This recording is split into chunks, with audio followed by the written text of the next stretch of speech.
So it's interesting taking up the idea of speaking about love.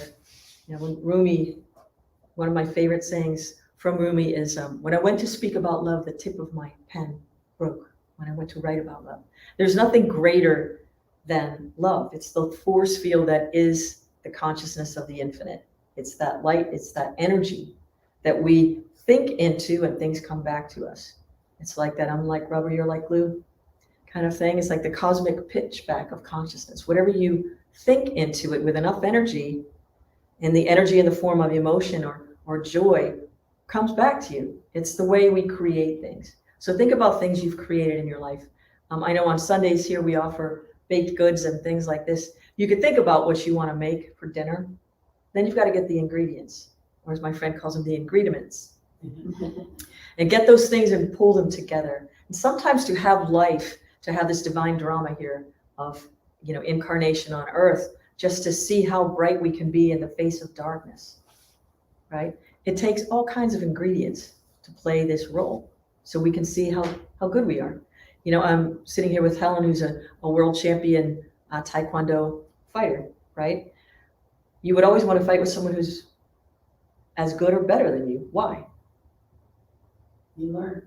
You learn. It makes us better, right? So just when we think, have you ever heard the saying, what goes around comes around? Right. So the infinite, there's an infinite shape in the universe, and it is in fact a spiral. So we see these photographs and images coming from outer space, and everything's spiraling around us. Every leaf that falls from a tree spirals to the ground. There's not, who's joining us from wherever? Elia. Elia, welcome. Yes. Hey. Hello.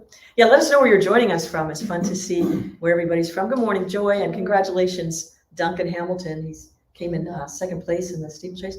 She's saying it? Edna. Edna, welcome, Kara and Edna from Vermont. Anyone else? Who's out there? I spy with my little eye. Thank you for joining us and for being in this consciousness of love. But there's this way, everything spirals. Everything is a spiral. So what goes around comes around.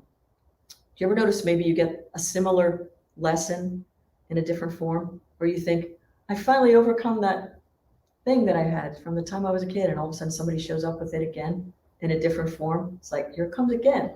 But we're always spiraling upward, and up and down, they're not directions as much as they are vibrations. So we're constantly improving, even when we don't feel like we are sometimes. Sometimes it might feel like, gosh, I keep trying, I'm not getting anywhere. As I say in meditation too, I've said this a million times already, but like sometimes meditation is so hard at the beginning. Sometimes it's so hard in the middle. Sometimes it's so hard at the end. Sometimes it's just, oh gosh, I feel like I'm sitting here and nothing's happening. But it's kind of like what I say in consciousness, it's kind of like if you're driving from Columbus or wherever you are, points east to try to get to California, and you take the southern route and you go through Texas. It looks like you're not going anywhere because it's the same for a very long time. All of a sudden, you start seeing color and shapes again. It's like the Wizard of Oz. So those dry spells are those times where things feel like they're not so happening. It is happening. We're always spiraling and evolving vibrationally to that place in consciousness where we could see how it all goes together. Like the first time we saw images from the moon, we saw the images of Earth. Oh my gosh, there's no separation. It's not continents. It's not countries. It's not villages. It's the human race on planet Earth. So how do we love thy neighbor with a consciousness like that every single day? I'm going to read a little something here. I'm going to put my smart glasses on. There's a nice little close-up for you. Mr. DeMille. He's kind of following me now. Yeah. That's all right. That's not so upsetting. So here's a reference from Luke, and this is taken from Jesus on the Sermon on the Plain. So there's a Sermon on the Mount, which was we did those the other week. The Beatitudes, those are blessed are the blessed are the blessed are the. And this is from the Mount. This is from the plain. This is interesting to me that it's from the plain where he lays out these ideas of love thy neighbor. It's kind of not a lofty goal. It's the essential goal of life. It's not something higher than, it's what we're here to do. So how do we do this? So we're going to examine how we do this. So think about if this is the basic premise of life, is to love thy neighbor as thyself. Get it. Here we are. It's not such a high. But I say unto you which hear, Love your enemies. Do good to them which hate you. Bless them that curse you, and pray for them which despitefully use you. But love ye your enemies, and do good, and lend hoping for nothing again. And your reward shall be great, and ye shall be the children of the highest. What do you make of that on Father's Day? The children of the highest on the infinite day. Anyone? Just shout it out. Were you paying attention, or were you thinking about those Unaffected by, cookie sticks? unaffected by others, just giving love. Giving love. How easy is that? Sometimes not. Yeah, that's what I'm trying to say. Like, we understand the premise. So what can we do if we understand the premise? Have you already discovered somewhere along the line that you're not going to meet it with the mind? You cannot think your way into loving someone, right? Just think about the people that proposed to you that you didn't want to marry. I just wasn't feeling like, or they ask you or something. You can't think your way into loving someone, but you can love yourself into loving others. Love your enemies as yourself. And that's what we're here to explore. The only thing we can work on really is that self-love aspect of it. The more we can love ourselves, the more we don't feel threatened by something coming in. We become, in the theme of July, we become in June, curious. What is this? What is this expression of the light that I don't resonate with fully right now? And you don't even have to participate with it fully. You could say, not for me. But you don't have to hate that person and see it as enemy. You can see it as not for me, but for the will of God. It's here for some reason. I don't even need to understand it. I can just send it love and send it on its way. Or remove myself, because I love myself enough. I can remove myself from the situation first. Think about it. Yeah, I'm seeing heads nodding. They're not nodding off either. They're like nodding in agreement. That's always a good sign. So Paramahansa Yogananda goes on to explain this, and he says, love and forgiveness form the nucleus of the Christ teaching, the Christ consciousness teaching, not Jesus the man, but far more than just a noble idea. The principle of love is verily the manifestation of the infinite in its creation. So every time we're acting out of love or being the love, we are manifesting the infinite more fully in creation. It's like you're able to see it more. So think of the things you like to see more often, and all of a sudden you start seeing, oh, there's a rainbow flag on that porch and a rainbow flag on this porch. And when you see them all together, you start to realize there's a community of people who love unconditionally, and love and let love is their motto. I love that. We like to see the things that promote life, don't we? It's really upsetting, and it seems like the news is full of the things that challenge that idea, but that's where we get to this self-love part in meditation. I'm going to read on, and then I'll explain what I'm thinking in my brain hole. The universe endures by a play between good and evil, so equal and opposite reaction. The effect of evil or delusion is to divide and obscure and cause inharmony. Love, however, is the attracting power of spirit that unites and harmonizes. The vibratory force of the infinite's love, consciously directed by humans, like we do with Qigong, consciously directed by humans, neutralizes the power of evil, hate, anger, and revenge. So, what do you make of that? If we know that we've got the power to neutralize the force of something that is trying to reinforce an idea that's not really real, of this and that, evil and good, hate and love. There's no opposite to love. There's nothing greater than love. So it's the supreme self-love which enables us to do it. So great masters say, go into the darkness and find your own light. You know, when the world seems like a very, very dark place, I found this really great quote from Hafez. Let me see. Yeah, I wish I could show you, Hafez says, I wish I could show you when you are lonely or in the darkness, the astonishing light of your own being.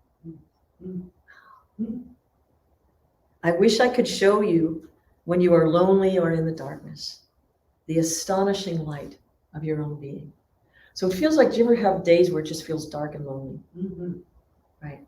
What if the infinite has given you the gift of turning off the lights so that of your outer world, so that you can turn within and look for that light within? As within, so without. And then you'll start to see light everywhere, even in the darkness, especially in the darkness. One of the things I remember doing when I was a little kid, this is one of these 6.5 to 9.5-year-old Lisa stories, but I became obsessed with, when I closed my eyes, I could still see. And I would close my eyes and I thought, my eyes are essentially still open, just there are lids covering them. So I'm seeing something. There is something to be seen with eyes closed. I deduced this. So I go to my mom, who loved these questions, of course. And I said, she goes, no, when you close your eyes, you can't see anything. I'm like, no, because my eye is still open. It's just open to something that's there, but not outside. Like I can't see you when I close my eyes, but I see something. And that was the beginning of, what is the darkness behind closed eyes? The darkness behind closed eyes is the light. And you start to see it when you start to look for it. And then you start to be it when you start to see it. And it goes in that order. And then it's not a thinking process, like I need to be supremely loving right now, but I really want to smack this person. You didn't lose, at least you're conscious of trying to do something differently. But that meditation, that practice on the mat in silence, in the dark, bringing forth the light from within, neutralizes the force before it even gets up and running toward you. It can't do anything. It can't do anything. Nothing can exist as an opposition in the face of love. There is nothing. So the more of a high vibration we become, this is not the most flattering image, but it's the one I have for us right now this morning. Again, it's like you can become like the cosmic bug lamp of consciousness. You're that high vibration. When something annoying starts to come into your path, it just gets zapped and falls. It can't penetrate the force field of your light, right? Without the zzz. But just get that. Just get that. I am a force for good. I am, and allow yourself to become that first for yourself. And then there is no struggle. There is no other. That's why it's like, love your enemies as thyself, because in fact, once you realize self, you realize, oh, that's the trick. There is no other. But until we realize it, not just understand it, and this divine realization comes through meditation, turning off all the stimuli from the outside world with all of our senses. So listen then, those who hear. It doesn't mean with your outer ear. You hear inspirational words, but taking it in to hear from within, that cosmic mighty Om that's rolling through the universe at all times. Being able to hear the vibration beneath or within or throughout everything we're seeing, and know that it's Om. It regenerates, it rejuvenates, it inspires, it empowers that life force within all of us and in everything to recognize itself, even when it's all dressed up, like Halloween, right? I always think of, I was thinking of writing a book probably 30 years ago about God, and that would be, the title of the book would be, How Do You Like Me Now? Just recognizing it's everything. We don't have to like I said, to resonate with people who are doing evil things and horrible things to other people. And if we started, more of us, to consciously be transmitters of love every single day, we neutralize that force. It can't get up and running, because people will walk into the vibration of love before they'll walk into the vibration of something that is adverse to that. Like those 700,000 people, the energy of everybody celebrating love, universal love. I mean, come on.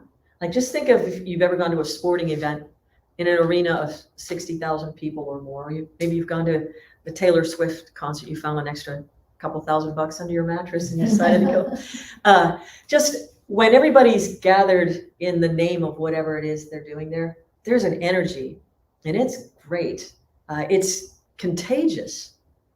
It can make you do things you didn't think you would do. We can see the adverse part of that too, getting mob consciousness. But what if we become like flash mobs for love, you know, and just, you know, everywhere this little group is, it's like, I just want to be with them. They're so loving, like our posse of soul callers, right? Yeah. Just do the thing. Be the love where you are, and start with self-love. Love thy neighbor as thyself.